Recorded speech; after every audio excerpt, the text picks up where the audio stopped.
how does a sewage treatment plant work?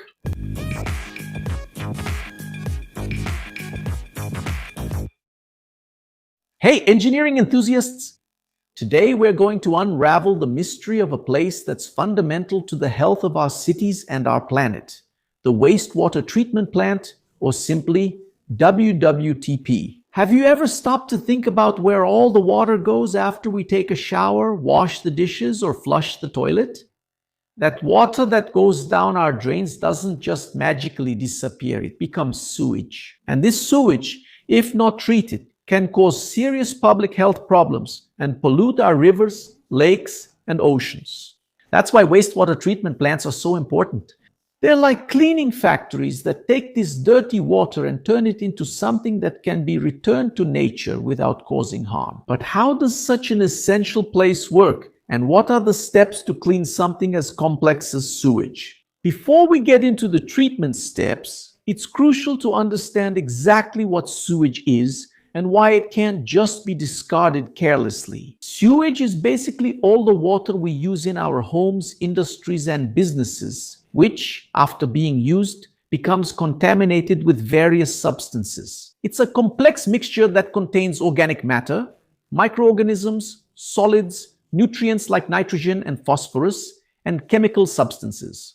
And in industrial sewage, a variety of toxic compounds. Disposing of this mixture directly into the environment would cause contamination of rivers and soil and the death of fish and aquatic plants. Due to the lack of oxygen, since organic matter decomposes and consumes the oxygen in the water, and the spread of diseases. That's why sewage treatment is a matter of public health and environmental preservation. So how does a sewage treatment plant work? A sewage treatment plant operates as a sequence of processes where each stage is responsible for removing a specific type of impurity, gradually turning dirty water into treated water. But how do you start cleaning such dirty water? The first phase is what we call preliminary treatment. Imagine the sewage arriving at the wastewater treatment plant, bringing with it not only liquid waste, but also a lot of larger trash that we throw into toilets or that ends up in the drains, like plastic bottles, cloths, wood, and even pieces of pipe. To protect the equipment in the following stages and prevent clogs, the water first passes through screens and sieves of different sizes. These screens retain the coarser solids, which are then removed and properly disposed of. Right after, the water goes to the so-called sand traps or grit chambers. Here, the water flow speed is intentionally reduced. With the water calmer, heavier particles like sand, soil, and gravel are able to settle at the bottom. These abrasive materials, if not removed, can wear down the pumps and pipes of the wastewater treatment plant. With most of the large solids and sand removed, the water enters the primary treatment phase. At this stage, the goal is to remove the smaller solid particles that are still suspended, as well as part of the organic matter that hasn't dissolved in the water. The water is directed to large circular or rectangular tanks, known as primary settling tanks. In these tanks, the principle is simple.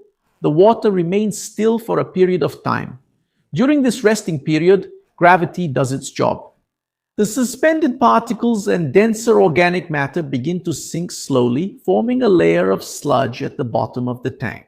This sludge is periodically scraped and removed for further treatment. The water that comes out from the surface of these tanks is already much clearer, although it is still not clean enough to be returned to nature or to be reused. It has already eliminated about 25% to 50% of the organic matter present and up to 70% of the suspended solids. And what about what doesn't settle at the bottom? That finer, invisible, dissolved gunk.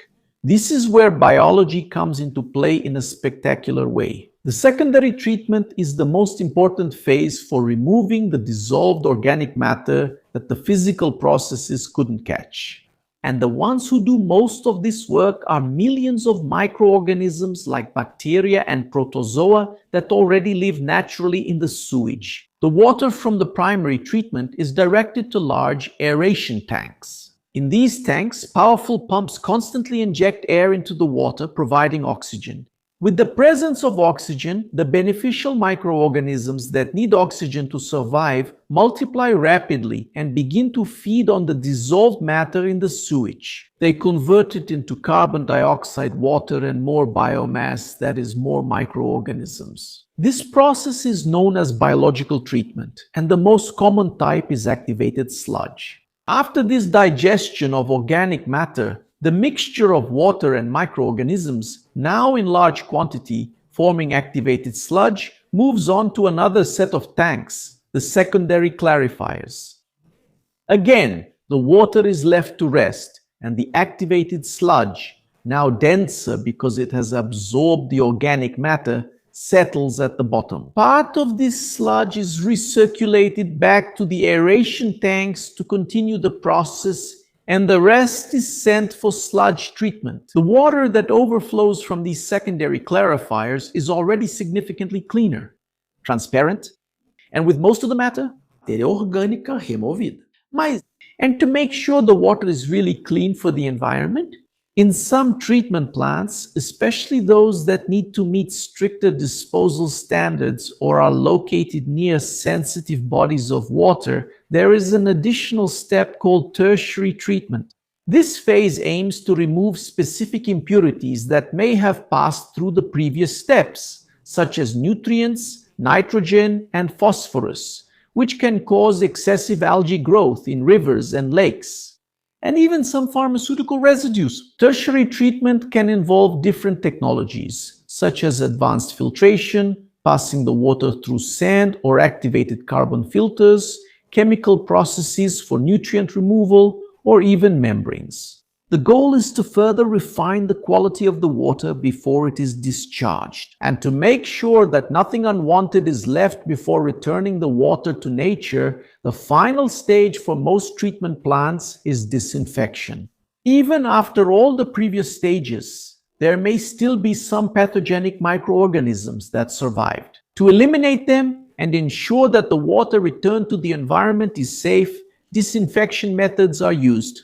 The most common methods include chlorination, which is the addition of chlorine that kills bacteria and viruses, and exposure to ultraviolet light, which damages the DNA of microorganisms, preventing them from reproducing and causing diseases. After disinfection, the treated water is ready to be returned to the river, lake, or ocean of origin without posing a risk to the fauna, flora, or human health.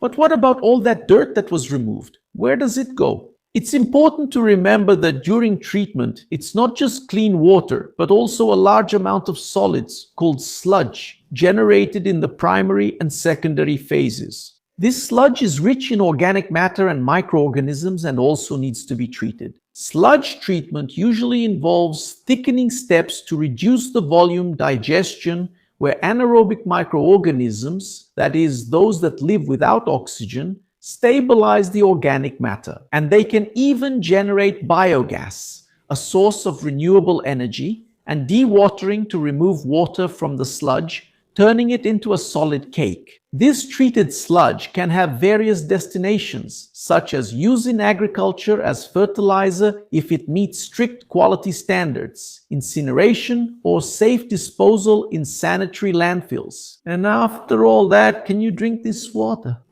Although the water that comes out of a conventional wastewater treatment plant is clear, odorless, and suitable to be returned to the environment, it is not fit for direct human consumption. That's because even after all the treatment stages, it can still contain more resistant microorganisms, dissolved mineral salts, and traces of pollutants that are not completely removed in these processes, such as residues of medicines or pesticides in very low concentrations. The quality standards for discharge into rivers are different and less strict than the drinking water standards for human consumption. To be considered drinkable, the water would need to go through even more advanced and rigorous treatments with specific purification technologies that go beyond what is done in a conventional wastewater treatment plant. But that could be a topic for another video.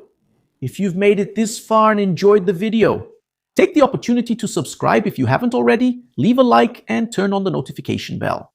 And if you find our content interesting, consider becoming a member to help us keep producing content here on the platform and be mentioned in our videos. And if you're curious to learn more about the courses we recommend, scan the QR code or use the link in the video description to access several enrollment opportunities to develop various skills that will make a difference in your career. So, did you know how a WWTP works? Do you know the steps to treat sewage? Share your answer in the comments. I'm curious. Right here, there are 2 interesting videos you should watch to expand your knowledge and satisfy your curiosity. And if you want to support us, leave a like, subscribe to the channel, turn on the notification bell, and consider becoming a channel member. Engineering in your career